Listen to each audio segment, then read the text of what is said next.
And there I stood, in front of 300 students who didn't look like me.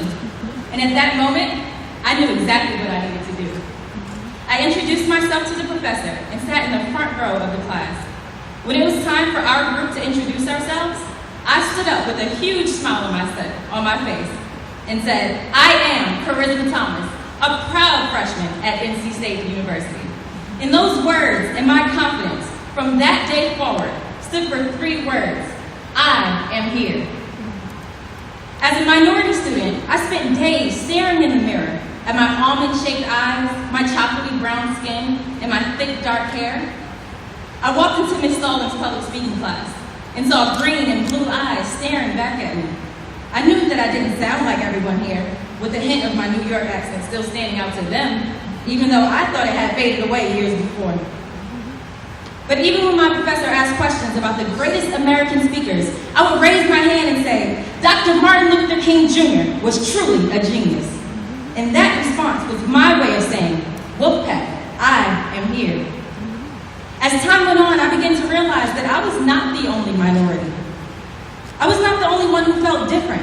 I realized that our university, and even our department, was filled with people from all walks of life. Through the years, I was able to meet amazing people from many different lands, from West Africa to England, Florida to Washington, D.C. Some of our parents sent us to campus with a brand new car, while many of us searched frantically for more financial aid. I met a number of amazing professors in the Department of Communication, like Dr. Ryan Hurley, who used clips from movies and television shows like The Office to allow us to make easier connections to the aggregate of communication theories and research methods he introduced to us. Whose words like, how's it going, Charisma? And keep up the great work, while passing in Winston Hall, motivated me through the years more than he even knew. And professors in the department, like Dr. Christina Moss, who taught me about the many African-American women who led the way in American history by speaking in inspirational and compelling ways. And through the years, she had become more than just my professor, but like a second mom to me. From the amazing professors to the members of Greek-led organizations and honor societies, to the many CHAS groups, we are all different, facing our own struggles and building our own successes. But that is only what I used to think. I now realize that we are all one. No matter the color of our skin, the texture of our hair, or the different struggles we have faced, we are all part of something much larger than life. I no longer try to stand up on my own 2 feet, but realize that there is a whole pack of wolves who will pick me up if I ever were too weak to stand. We are a pack of wolves, working together, building our own dens, making it through life's adversities, and howling with our heads held high with every new victory. And so I no longer say, I am here. I now say with pride, Wolfpack, we are here. We sit here today proud in our red and white, but there's something that strikes us all. We are graduating into one of the most challenging job markets in American history. People might doubt that our class will find suitable work after graduation. Even some of you in the audience share that same doubt. But it's time to change that attitude. Although we may not be engineers or mathematicians, we are communicators.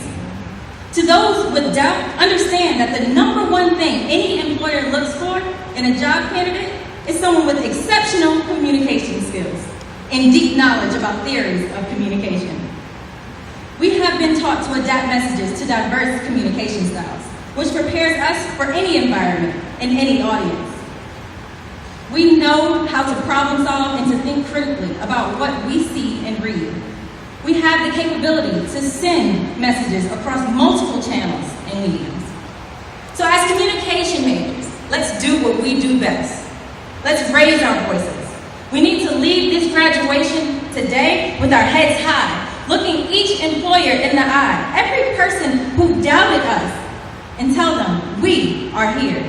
Because my fellow classmates, I'm here to tell you, we are members of the Wolfpack and we will survive. We will survive just as we did back in 2008 when we stepped into our first 300-student classroom.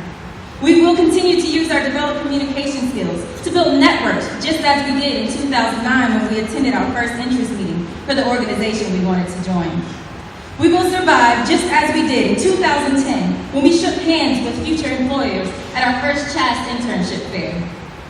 We will survive, just as we did in 2011 when our nation came together for the 10th anniversary of the 9/11 terrorist attacks, that we did survive. And in 2012, we have survived and we are here. So to my class of 2012, we shall walk out of here today with pride and confidence, with the knowledge gathered through extensive research and long study nights at D.H. Hill. We will leave here with a new understanding of what diversity truly means, with our hearts and minds open to all types of people. We shall leave here knowing that no matter what is going on in the world, we were born for this.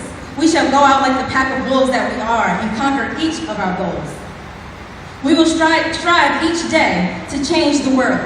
And if a member of the Wolfpack family is weak, if a student from our department should fall, you will pick them up.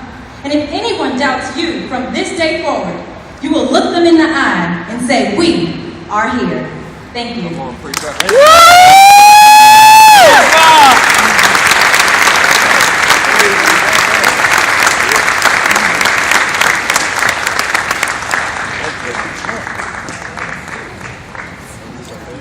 That's my girl. Thank you for those rousing words, Charisma.